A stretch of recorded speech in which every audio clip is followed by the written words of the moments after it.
Hello, Jay Smith here in Spain of all places. As you can see, the Mediterranean Sea behind me.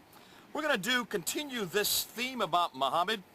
In the last video we talked about the biography of Muhammad, whether or not that biography is historical, whether or not we can trust it or not. That's a historical question. We're going to lay that to a side. And now what we're going to do is we're going to move in to the criteria of what a prophet is. As a Christian, I have to know and I have to be able to test people who come forward and say that they're prophets. Joseph Smith, the Mormon prophet, was he a prophet? Sung Young Moon, who is in Korea, is he a prophet?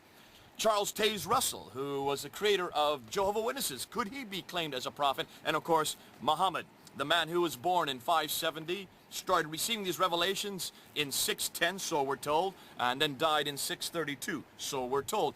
Could he be a prophet? Could he be a great prophet? According to Islam, was he the greatest of all prophets, the seal of all prophets in the line of prophets? Now, as a Christian, I need to come up to an answer, and I have to be able to convince Muslims that I have an answer, and the answer I go to is my Bible. When I go back to the Bible is very specific that there are certain criteria that all prophets must follow. And there are 4 basic criteria that every prophet must follow to be in that prophetic line, to have the office of prophethood. And the first one that we look at is that he must be in the prophetic race. We see that in Genesis chapter 17. We see that in Genesis 22 when Abraham came to God and asked him, I have 2 sons, I have Ishmael, I have Isaac. What about Ishmael? What's going to happen to Ishmael? And God says to him right there in verse 20 and 21 that I will bless Ishmael. He'll have 12 sons, and they will be the heads of 12 nations, and people will multiply from them. But my covenant, God says to Abraham, my covenant is with Isaac.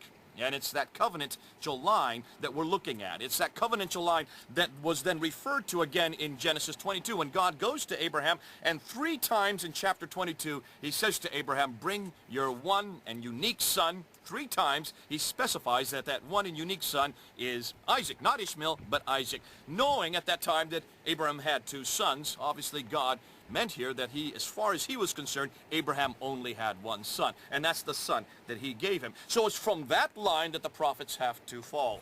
And we ask, of course, did Muhammad come in that line? And the answer is obviously no, he did not come in that line. He was in the line of Ishmael. Muslims tell us that. We accept it. We're not going to quibble about that. But obviously the Bible is very specific. That's the wrong line. In Surah 29, Ayah 27, it stipulates that from this line, Ibrahim, Isaac, Isaac, and Jacob, it is in that line that you will find prophethood. So even the Quran seemed to suggest that that line of prophethood comes in Abraham, Isaac, and Jacob. Muhammad comes in the wrong line. Strike 1.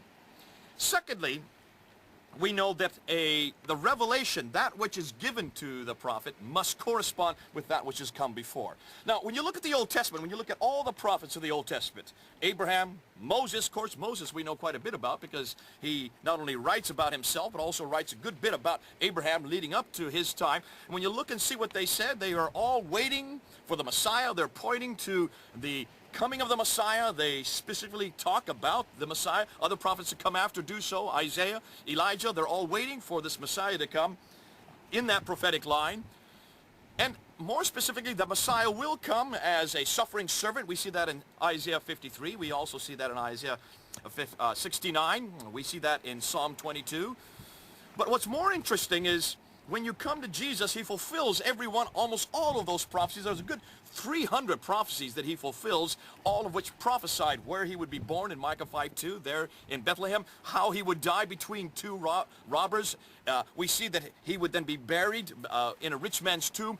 And if you look at all these prophecies that are fulfilled in Jesus Christ, now Muslims tell us that 600 years later, a new prophet was to come, the greatest of all prophets, and he would share in that prophetic line. But when you look and see what he was given in the Quran, you will see that there are contradictions after contradictions in the Quran with the previous scriptures. One of them we've just mentioned, and that is, who was it that Abraham was supposed to sacrifice? Was it Ishmael or is Isaac? The vast majority of Muslim scholars believe it was Ishmael that Isaac was going to sacrifice. We know that that was Isaac. There's a contradiction, but the real contradictions that we have between Muhammad and that which has come before concern the person of Jesus Christ. What we see in the Quran is that Jesus did not die on the cross. In the Bible, it's very specific. He did die. We've already talked about this on a video. Surah 4:157 says, another was given his image. In other words, another was put on the cross. Another, therefore, took his place. That contradicts not only the Gospels, it contradicts what all the Old Testament prophets were setting up to believe, pointing to that fact that he would come as a suffering servant. And, of course, fulfilling what we see in Genesis 3, verse 15, where somebody was going to come in the line of Eve and crush the head of Satan. There's the first prophecy fulfilled in the cross of Jesus Christ. So you've got a problem here. How can a prophet then come 600 years later after Christ and contradict what all the other prophets have been saying, but also contradict what Jesus Christ said? A prophet does not contradict that which God has given earlier. Strike two. Thirdly, a prophet must prove that he's a prophet by doing something, a miracle, or that he must do a prophecy. Now, Muslims will contend that certainly Muhammad did prophesy. I'm just going to read some references here in Surah 30, ayah 1 to 4. Muhammad mentions that the Sassanids, who are the Persians, were going to defeat the Byzantines. And so you see, this was supposedly revealed in 615. We do know that the Sassanids did defeat the Byzantines in 628. And according to the Quran, it says in a few years. Does that qualify him as a prophet? Because we can't find any other prophecy anywhere else. Well, you might say it. He got it right. I mean, there was only a 50-50 chance. Those are great odds. I'd like to go to Las Vegas with those kind of odds. I don't gamble, but certainly anybody who did would understand that that is not a quality. That does not qualify him to be a prophet. For that matter, anybody that would say, I will defeat the enemy in a coming war would be prophetic. What miracle did he do? And I've asked many Muslims, where is that miracle that Muhammad did? Can you know where that miracle? In fact, he was questioned this in Surah 17, ayah 90 to 93.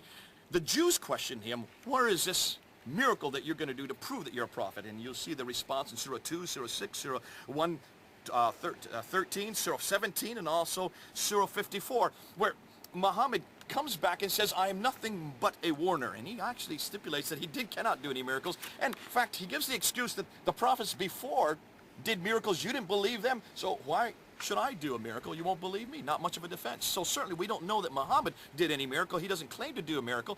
In Surah 54, ayah 1, it does talk about the splitting of the moon, which Muslims point to as the one miracle Muhammad did. Now I scratch my head and I say, hold on a minute. If Muhammad had split the moon, according to that verse, he then brought the two halves of the moon on either side of a mountain, that would have had a huge effect on the Earth's atmosphere. Certainly somebody would have seen it.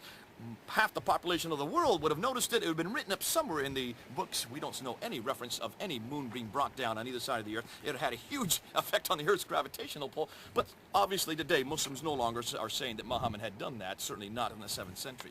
Now, the last one, and that's the one that really is characters, because now, strike 3, we want to go to strike 4. Did Muhammad know God's personal name? And that's the real criteria. Who was it that Muhammad was sending? For whom was he being a prophet? What's the name of that God? Now, we've talked about this in quite a few videos, and it's fascinating to see the responses from many Muslims. The difficulty for Muslims is they cannot find that name that was given to Moses there in Exodus 3:14, the name that we see right through the Old Testament, 6,823 times, that name that is the personal name for God, that specific name, the name that, of course, that we need to find, because it's that name that qualifies any prophet for speaking for that God, and it's that name that we want to see in the lips of the prophet himself, Muhammad. We don't find that name there, and that name is Yahweh, the Tetragrammaton, the personal name for God. That name that stipulates that it's different from Elohim, different from Adonai, that's the name we're looking for. Muhammad never speaks it. You won't find it in the Quran. You won't find it in the traditions. You won't find it in his biography. You won't find it in any of his sayings, which disqualifies him from being a prophet. So he does not come in the prophetic line. He did know prophecy. He did nothing to prove he was a prophet. That's what he said does not correspond with that which has come before, and he doesn't even know God's personal name. Strike 4, you're out. So, we're asking Muslims again, prove to us, convince us that he's a prophet. Right now, I can't find anything that convinces me. I'm waiting for you to give me and convince me. And that's why we need to have this debate. We need to really be asking this question, because we're not convinced he's a prophet. You want to find a prophet, come back to the Bible, come on home to the Bible and see the prophets there, and then look at the line that God gave, not only to Abraham, right through Moses, but the one that we see fulfilled in Jesus Christ. I leave it there, and we'll get back to you on more as we continue with this question concerning Muhammad.